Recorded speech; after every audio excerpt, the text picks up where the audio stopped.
মানে আমি কিছু বুঝি না, আমি কি কারো পাকা ধানত মই দিছি? কদিনই পাকা ধানত মই দিলে তা হলে যে মানুষ আমাকে কিছু করবে আমি সহ্য করবো। পাকা ধানত মই দেয়নি, কিচ্ছু দেয়নি, মানুষ খালি সবসময় আমার সাথেই লাগবে, আমার সাথেই লাগবে। আমি কি করবো কও? আমি শখ করে কালকে কলেজে গেছি, কলেজে যায় সে প্রিন্সিপাল আমার দিকে তাকে আছে, কলেজের গিয়ে ঢুকতে কি না ঢুকতেই তাকে আছে। আমার কি আমার দিকে তাকে আছে, কি সব তাকে থাকবে লেখো? আমি কি ওই প্রিন্সিপালের পাকা ধানত মই দিছি লেখো? মই দিলে তো টাকা থাকবে নাকি?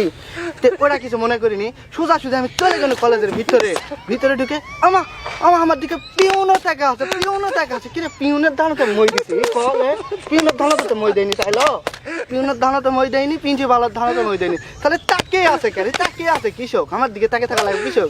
যাই হোক ভিতরে গেছি কলেজের ভিতরে যায় তিনটা ছুরি, আমার দিকে হা করে টাকা আছে, হা করে টাকা আছে। আমিও কি পাকা ধান মই দিছি? না হলে অবশ্যই আমার দিকে ক্রাশ খাচ্ছে, ক্রাশ না খেলে কি টাকা থাকতে হলে ক্রাশ খাওয়ার জন্যই টাকা আছে। তো যাই হোক যেটাই করুক, তাকে থাকা দেখে আমি মনে করছি না নিজেকে গর্ববোধ মনে করলো যে আমার দিকে মেয়ে তাকে আছে রে, মেয়ে তাকে আছে, তাহলে আমার কপাল ভালো নয়। তো ওই জায়গার থেকে আমি ভিতরে গেছি, যাই দেখি যে ঘন্টা দেয় না দপ্তরি, ওই আমার দিকে তাকে আছে, ওই তাকে থাকতে দেখতে আমি খেয়াল করলো মুচকি হাসছে। দপ্তরে আবার ক্লাস খাবে কে? দপ্তরি তো ক্লাস খাবে না, তাইলো দপ্তরি ক্লাস খাবে না। ভিতরে চলে গেছি স্কুলের ঘরের ভিতরে, যত ছাত্রী সব আমার দিকে তাকিয়ে আছে। কি তাকিয়ে আছে কে? আমার দিকে তাকিয়ে থাকবে কৃষক? আমার দিকে তাকিয়ে থাকছে অবশ্যই কোনো কারণ আছে, কারণ ছাড়া তো জীবনে তাকিয়ে থাকবে না। এই তাকিয়ে থাকা দেখে আমি স্কুলের ঘরের ভিতর থেকে বার হয়েছি টয়লেটের জন্য।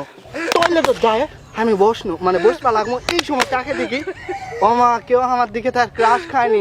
আমার ছেলে প্যান্টের চেন খোলা আসলো, আমি বুঝিনি কেউ। আমার মান সম্মান সব শেষ। আমি মনে করছি সবাই আমার দিকে ক্লাস খাচ্ছে, ক্লাস খায়নি কেউ, সবাই চেন খোলা দেখে